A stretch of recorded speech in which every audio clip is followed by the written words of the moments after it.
that in the transnational context, it carries additional benefits of acquainting case handlers with some of the peculiarities of the cases, and which eventually can be very helpful when conducting investigations. However, developing countries' experiences with extraterritoriality goes beyond merger and control, and the another dimensions, dear learner, happens to be in regard to the experiences of the developing countries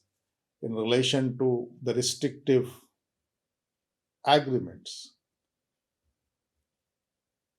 The experiences of the restrictive agreements among at least 14 participating countries has been well documented, and it unequivocally reveals that they involve in the restrictive agreement among multi-party conduct and the cartel. Out of these 14 countries, what we find that the countries like the Brazil, Chile, China, Colombia, India, Kenya, Malaysia, Mexico, Pakistan, Peru, Russian Federation, Serbia, South Africa, Turkey, that the list of these countries is dominated by the large jurisdictions. That is something to be noted. And we should study that the experiences of the developing countries in extraterritorial application of competition law having on such a magnitude reveals a kind of a reported conduct, and the cases goes back to 1990. And here, for the paucity of the time and for having a very succinct discussion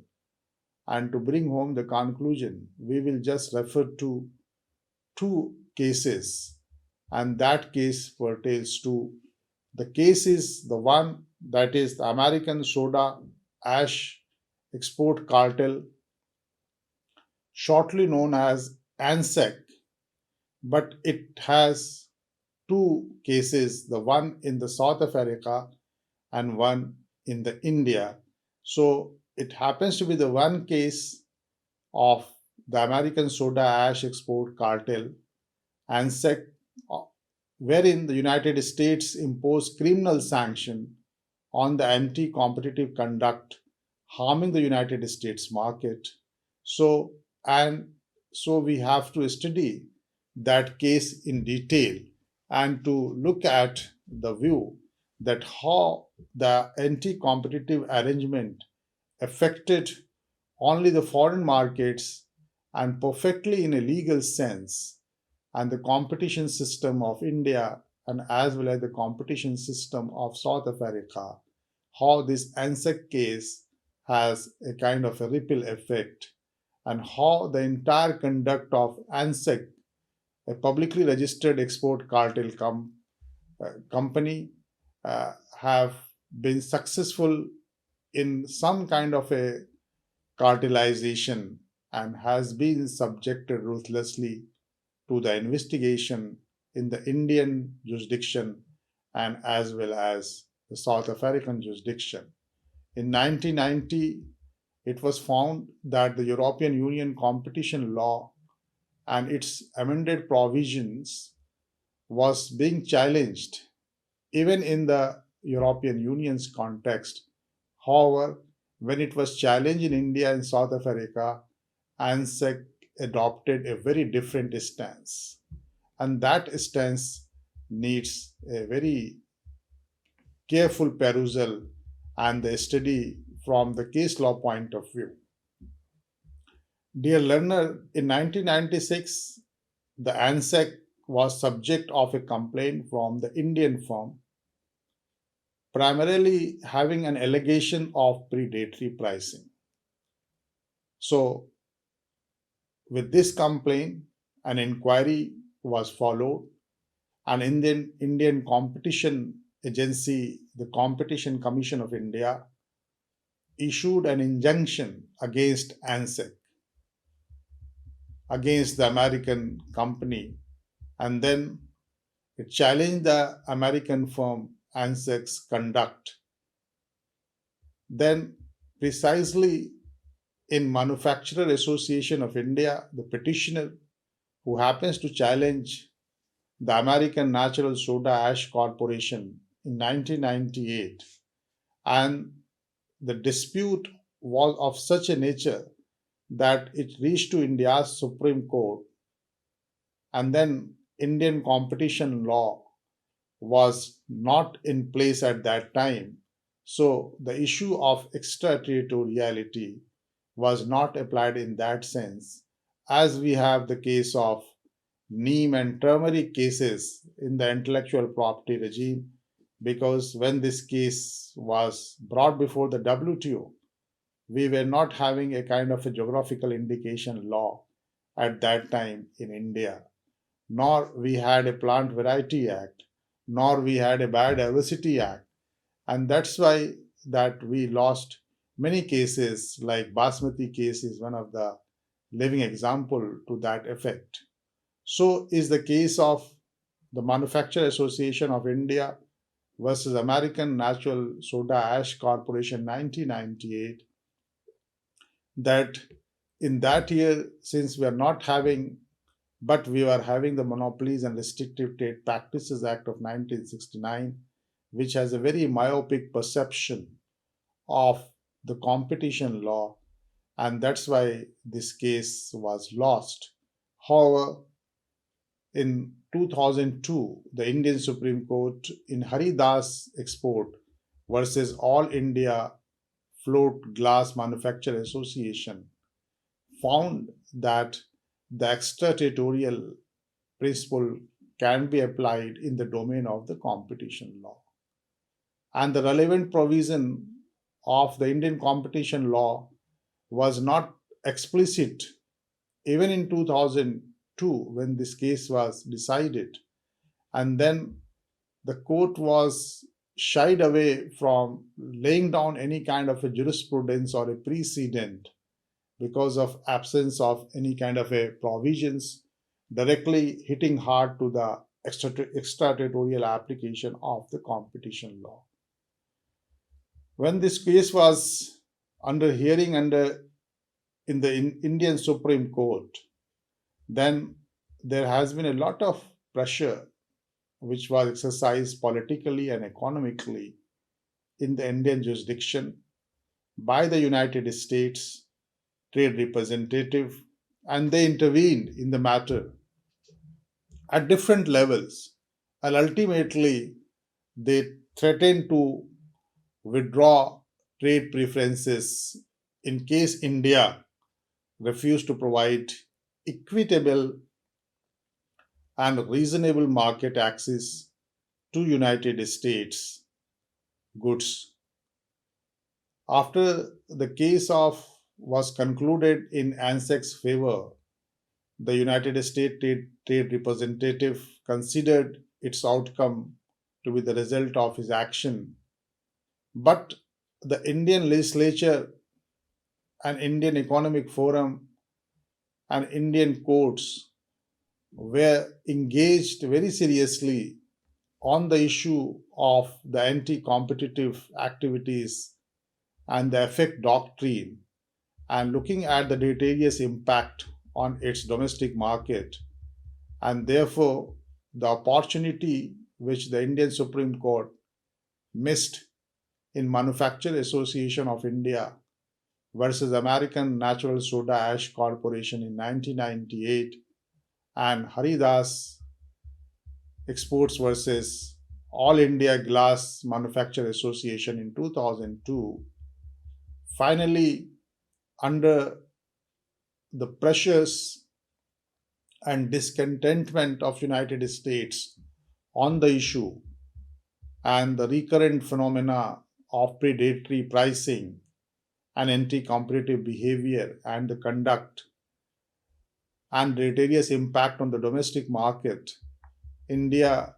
has to amend its competition law by inserting Section 32, which specifically provide extraterritorial jurisdictions. Thus,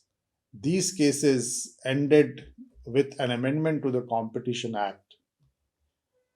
in reference to the ANSEC case. So this case is having a very seminal importance in the sense that this case proves that the jurisdictional basis must be clearly and explicitly addressed to eliminate similar protracted legal battles, which can be of enormous drain on the competition agency budget. And without satisfaction of reviewing the merits of the case, it also points out the possible political dynamics and extra legal responses of the states hosting the violators. So, this was the impact of the ANSEC judgment in the Indian context. Now, we'll be referring to in the series of the practical experiences on the restrictive arrangement of the 14 countries and primarily the India and the South Africa, we will switch over to what we can say that how the South African court have reacted to the ANSEC case. Thus, dear learner, out of the study of the 14 countries, as the case pertains to two countries, India and South Africa, and we have covered the Indian response to the ANSEC case. Now we'll be looking at the ANSEC's response to the South African law and the court. What we find, dear learner, that in South Africa, the case against ANSEC was initiated by Botswana competitor in 1999. In India, it happens to be 1998. The South African competition legislation has an explicit provision for extraterritorial reach. It is not like India that the South Africa was not having a kind of a very important provision on the transnational impact, but they had in their legislation right from the beginning. And the South African uh, competition law virtually relied on the effect doctrine. But their reliance on the effect doctrine was not in toto in the same sense that the doctrine per se is to be applicable. What the South African court happens to see very in a very clear term that the ANSEC challenged it and arguing time and again that the requirement of effect doctrine should be read in the statute. Although what we find that the Supreme Court of Appeal in South Africa handed down a judgment in favor of South African agency on competition, and then ANSEC was bound to settle the entire dispute with the South African competition agency with payment of substantial fine. But what remains to be interesting in our point of view and our understanding of the extraterritorial application of competition law in developing countries is the fact that a clear distinction has been laid down by the South African Supreme Court of Appeal that the effect doctrine must exhibit an evidence deleterious impact or deleterious effect. And if deleterious effect has been evidenced and corroborated and adduced, then even though that the effect doctrine has not been categorically recognized under the South African competition law, the court is bound to see and provide some kind of a remedy in cases of the anti competitive behavior. And then this case happens to be agitated in South African domain, as we noted that this case was filed in the year 1999, soon after the 1 year as we had in the Indian Supreme Court. and it continued till 2008.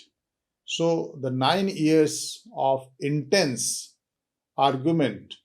have resulted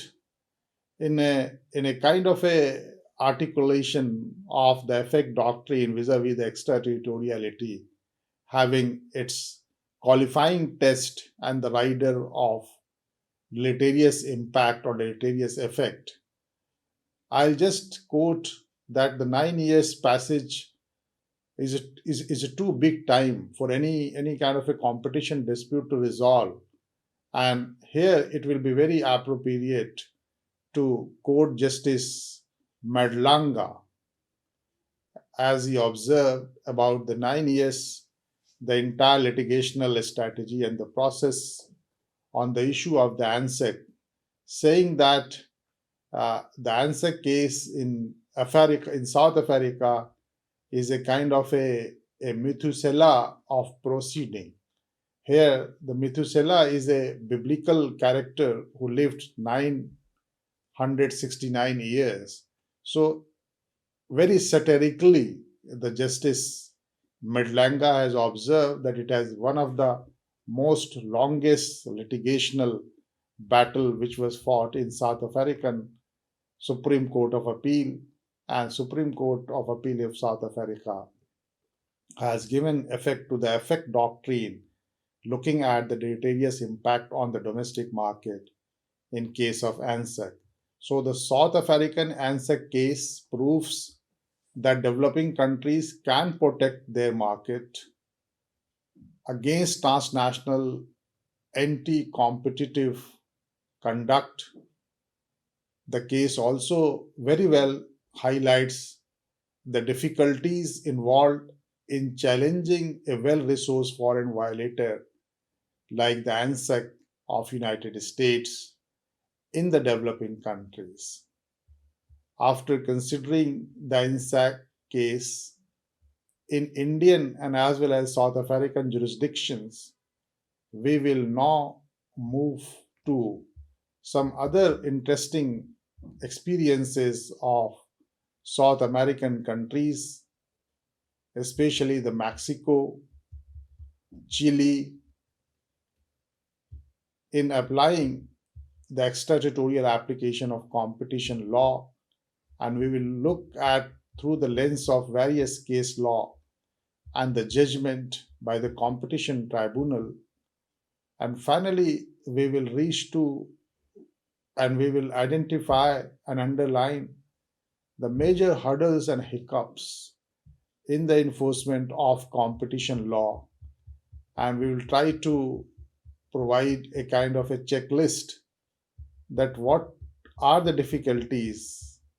and how from that difficulty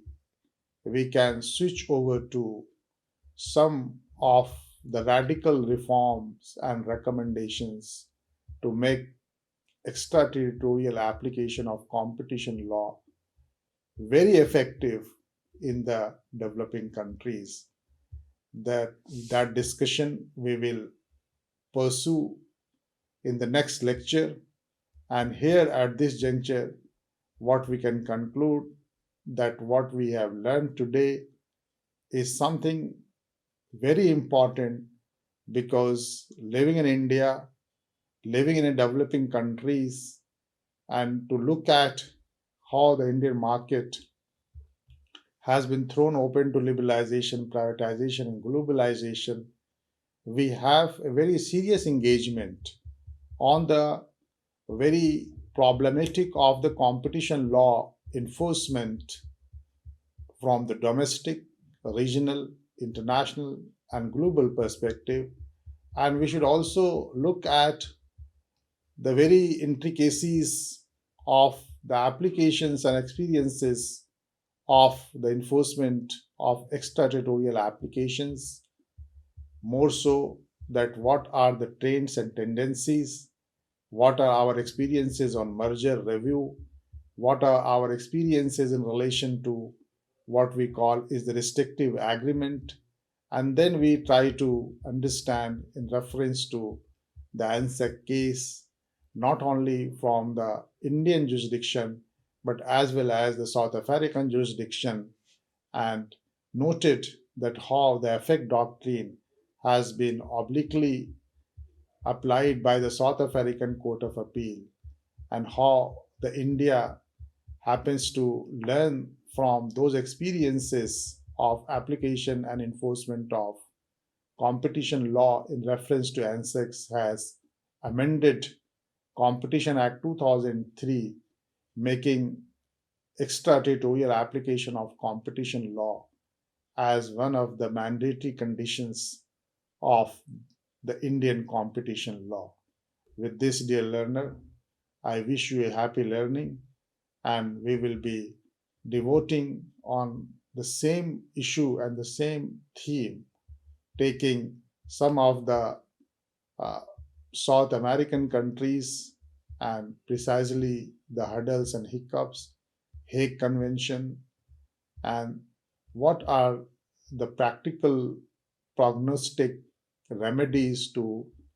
make this enforcement of extraterritorial application in developing countries a great success. Thank you very much.